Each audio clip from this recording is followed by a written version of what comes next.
தேனி மாவட்டம் போடி மேற்கு ஒன்றியத்தினுடைய பாரதிய ஜனதா கட்சியின் பொதுச் செயலாளர் கே முருகன். அனைவருக்கும் இனிய வணக்கம். இந்த 2026 தேர்தல்ங்கிறது உண்மையிலே தமிழகத்தை ஒரு மோசமான ஆட்சியிலிருந்து மீட்டுவதற்கான ஒரு தேர்தல். இது உண்மையிலே இதில் சில விஷயங்களை மக்களுக்கு ஞாபகப்படுத்தணும் அப்படிங்கிறது தான் என்னுடைய நோக்கம். ஏன்னா பொதுவாக நம்ம மக்கள் எப்படி இருக்கிறோம்னா, சில மோசமான நிகழ்வுகள் தமிழ்நாட்டில் நடக்கும்போது அப்போ அந்த அரசை வஞ்சிக்கிறதும் அதுக்கப்புறம் அதை மறந்துடுறதும் நம்ம ஒரு தொடர்ந்து மக்கள் நம்ம அப்படி தான் இருக்கிறோம். அதற்காக சில விஷயங்களை ஞாபகப்படுத்தணுங்கிறதுக்காக தான் இந்த பதிவு. பொதுவாக இன்றைக்கு போதைப் பொருள் தமிழ்நாட்டில் ரொம்ப சரளமாக நாட்டுக்குள்ளே வந்துருச்சு. இந்த போதைப் பொருள் எப்படி இருக்குன்னா, இன்றைக்கு முன்னாடியெல்லாம் போதைக்கு அடிமையானவர்கள் அந்த போதைப் பொருளை தேடி போய் வாங்குவாங்க. ஆனால் இன்றைக்கி அப்படி இல்லை.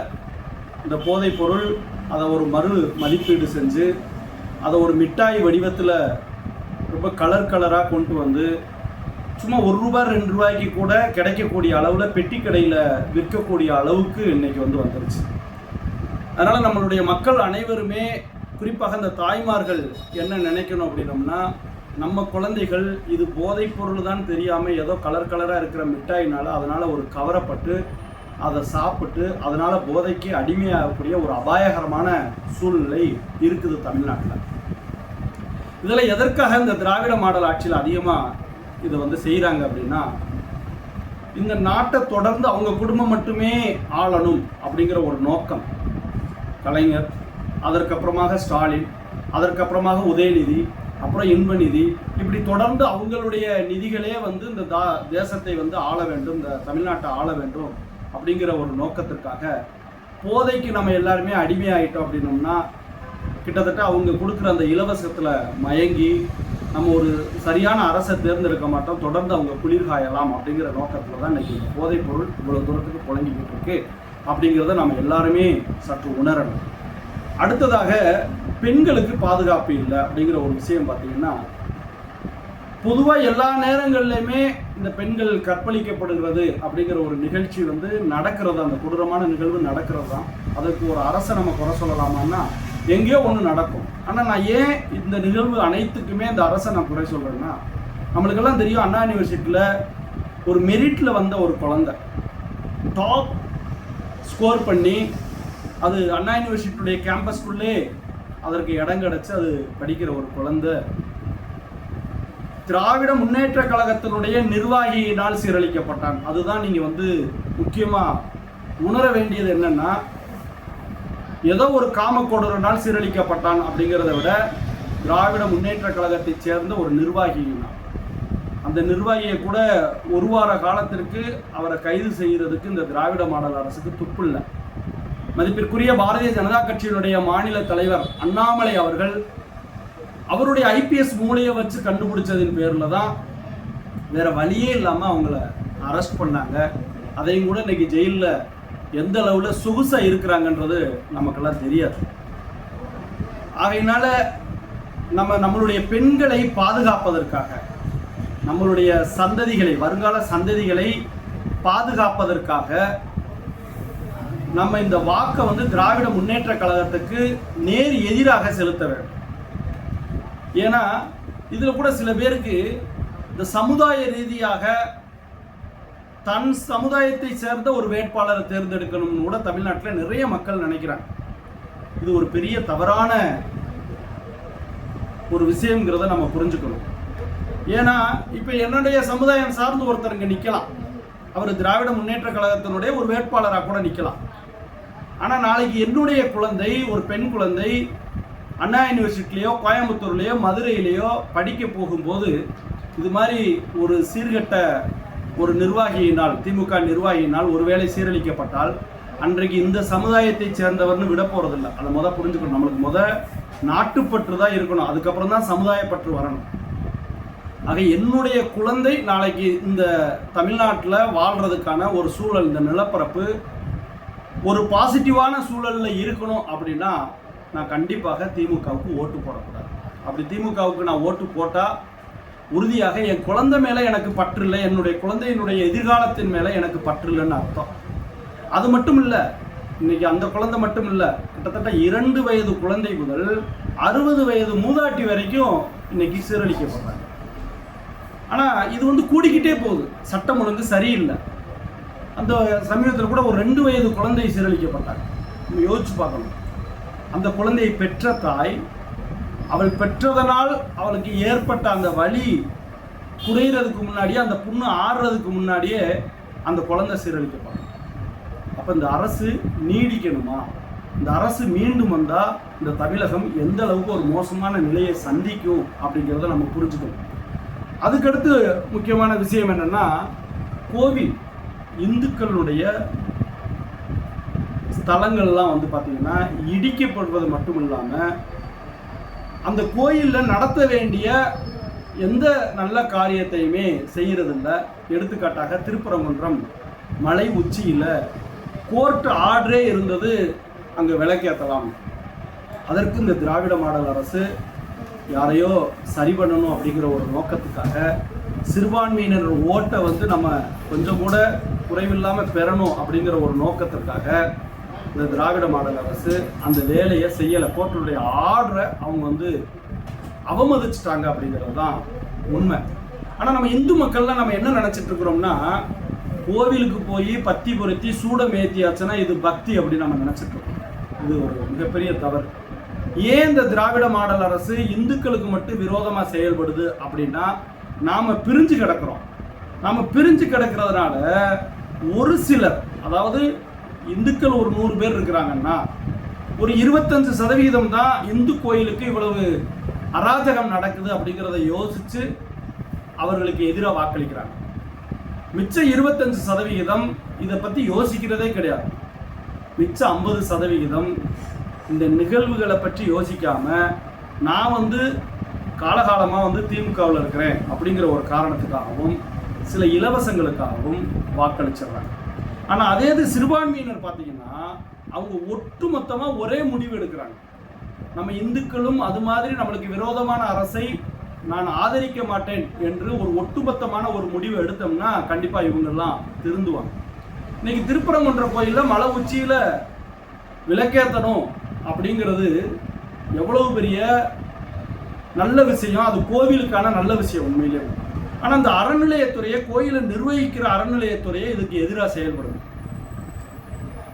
ஆனால் பார்த்தீங்கன்னா அவங்க இந்த கேஸ் மேல்முறையீடு பண்ணுறாங்க. அதற்கான வக்கீல் ஃபீஸை கூட பார்த்தீங்கன்னா கோவிலில் நாம கொடுக்குற உண்டியல் காணிக்கையை வச்சு தான் கொடுத்துருக்குறாங்க.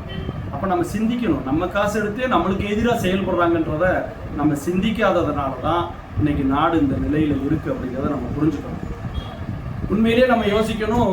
அந்த நிகழ்வுக்கு கூட பூரணச்சந்திரன் என்ற ஒரு சகோதரர், இத்தனைக்கு அவர் திமுக குடும்பத்தை சார்ந்தவர், காலகாலமாக அவங்க அப்பா காலத்திலேருந்து திமுகவை ஆதரித்த ஒரு குடும்பத்தை சார்ந்தவர். நம்ம இந்துக்களுக்காக நம்மளுடைய முருகன், திருப்பரங்குன்ற முருகனுக்கு விளக்கேற்றணும் என்பதற்காக அவர் கட்சியெல்லாம் மீறி அந்த இந்து என்ற ஒரு உணர்வோட அவர் தன்னையே தீபமாக மாற்றி அவர் கொளுத்திக்கிட்டாருங்கிறது எல்லாருக்கும் தெரியும். அதற்கு கூட பாரதிய ஜனதா கட்சி மூலமாகவும் இந்து முன்னணி மூலமாகவும் அவர்களுக்கு மோட்ச தீபம் ஏற்ற வேண்டும் என்று நாங்கள்லாம் கிளம்பும்போது எங்களை முதல் வேலையாக இந்த அரசு கைது பண்ணிச்சு. மோட்ச தீபம் ஏற்றுறதுக்கு விடலை. எங்களுடைய இடங்களில் நாங்கள் மோட்ச தீபம் ஏற்றுறதுக்கு இந்த அரசு அனுமதிக்கலை. அப்போ நம்மளுடைய இந்து மதம் சார்ந்த நம்மளை சாமி கும்பிட்றதுக்கு கூட விட மாட்டேன்றாங்க. இன்னைக்கு கிட்டத்தட்ட இவங்க ஆட்சிக்கு வந்ததுக்கப்புறம் ஒரு 328க்கு மேலே இருக்கிற கோயில்கள், இந்து கோயில்கள் இடிக்கப்பட்டிருக்கிறது அப்படிங்கிறதை நம்ம தெரிஞ்சுக்கணும். அதனால் இதெல்லாம் நம்ம யோசிச்சு தான் வாக்களிக்கணும். அடுத்ததாக மிக முக்கியமானது என்ன அப்படின்னு பார்த்தீங்கன்னா, இன்னைக்கு அதாவது கதிரவன் அப்படின்னு ஒரு வேட்பாளரை திருச்சியில் மணச்சநல்லூர் அப்படிங்கிற ஒரு தொகுதியில் அவர் ஒரு வேட்பாளரை அறிவிச்சிருக்கிறார். இவர் யாருங்கிறதை நம்ம மறந்துருப்போம்.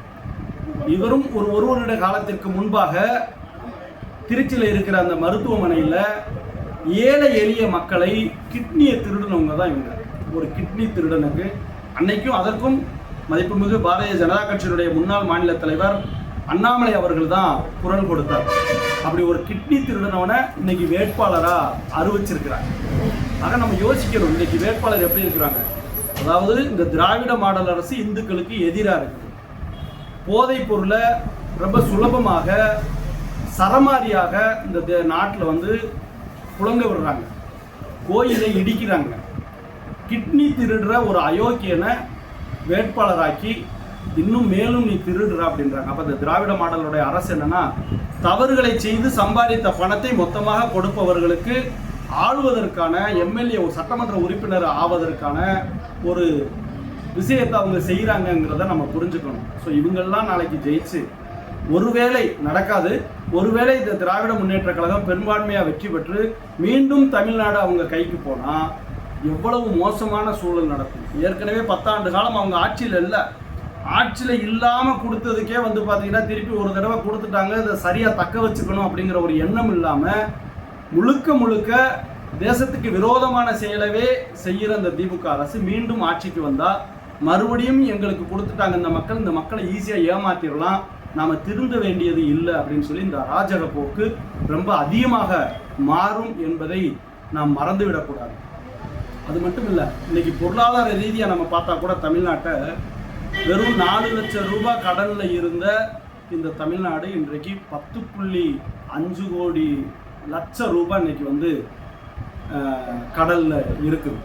கிட்டத்தட்ட 100% மேலே கடன் வந்து அதிகமாக இருக்குது தமிழ்நாட்டில்.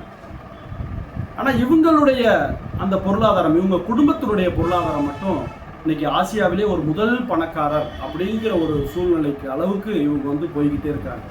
அதனால் இந்த தமிழ்நாட்டு மக்களுக்கு எனது பணிவான ஒரு வேண்டுகோள் என்ன அப்படின்னா, நம்மளுடைய சுயநலத்தை விடுத்து நம்மளுடைய சமுதாயத்தை சார்ந்தவர் அப்படிங்கிறதெல்லாம் பார்க்காம, என் தாத்தன் திராவிட முன்னேற்ற கழகத்துக்கு தான் ஓட்டு போட்டார், என் அப்பா திமுகவுக்கு தான் ஓட்டு போட்டார் அப்படின்னு யோசிக்காம இன்னைக்கு இருக்கிற தமிழ்நாட்டினுடைய சூழ்நிலை கருதி இந்த தேசத்தவே இந்தியாவே உலக அளவில் முதல் நாடாக, இந்தியாவே உலகத்தின் குருவாக மாற்றிக்கொண்டிருக்கிற பாரத பிரதமர் நரேந்திர மோடி அவர்களுடைய ஆசி பெற்ற அனைத்து இந்திய அண்ணா திராவிட முன்னேற்ற கழகத்தினுடைய வேட்பாளர்களை நீங்கள் இந்த பகுதியிலே உங்களுடைய அந்தந்த பகுதிகளிலே அவர்களை வெற்றி பெற செய்து இந்த தமிழ்நாட்டை ஒரு மோசமான சூழ்நிலையிலிருந்து காப்பாற்றுவதற்கான, மீட்டெடுப்பதற்கான ஒரு சூழலை நம்மளுடைய ஒரு விரல் புரட்சி மூலமாக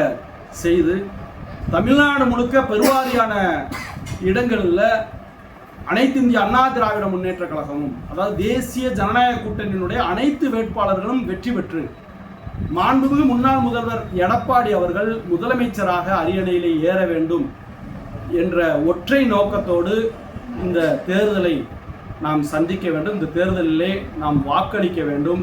குறிப்பாக நான் சார்ந்த அந்த பாரதிய ஜனதா கட்சி கிட்டத்தட்ட 27 இடங்களிலே தமிழ்நாட்டில் இன்னைக்கு வந்து போட்டியிடுறாங்க. முழுக்க முழுக்க பாரதிய ஜனதா கட்சி ஜெயிக்கணும், இந்த 27 தொகுதியிலையும் ஜெயிக்கணும். பாரத பிரதமருடைய கை ஓங்க வேண்டும். தமிழகத்தையும் எப்படி இந்தியாவை உலக அளவில் முன்னேற்ற பாதையில் எடுத்து செல்றாரோ அதே அளவில் தமிழகமும் நம்பர் 1 மாற வேண்டும். அதுக்கு எடப்பாடியார் அவர்கள் முதலமைச்சராக வேண்டும். இந்த போடி நாயக்கனூர் தொகுதியில் முக்கியமாக ஐயா நாராயணசாமி அவர்கள் பெருவாரியான வாக்கு வித்தியாசத்திலே வெற்றி பெற்று சுயநலமான அந்த பன்னீர்செல்வம் ஐயா அவர்களை தோற்கடித்து இவரை சட்டமன்றத்துக்கு அனுப்ப வேண்டும் என்று கூறி, நீங்கள் எல்லாரும் இந்த தமிழ்நாட்டை காப்பாற்றுறதுக்கான ஒரு சூழ்நிலையில் நம்மளுக்கான ஒரு வாய்ப்பு கிடைச்சிருக்கு. அதனால் கர்வத்தோட நம்ம வந்து வாக்குச்சாவடிக்குள்ளே போவோம். கர்வத்தோட இரட்டை இலைக்கும் தாமரைக்கும் மேலும் இந்த தேசிய ஜனநாயக கூட்டணியினுடைய அனைத்து சின்னங்களுக்கும் வாக்களிப்போம். இந்த தமிழகத்தை காப்பாற்றியதற்கான பங்கு எனக்கும் உண்டு என்ற கர்வத்தோடு வலம் வருவோம் என்று கூறி அனைவருக்கும் நன்றி கூறி விடைபெறுகிறேன்.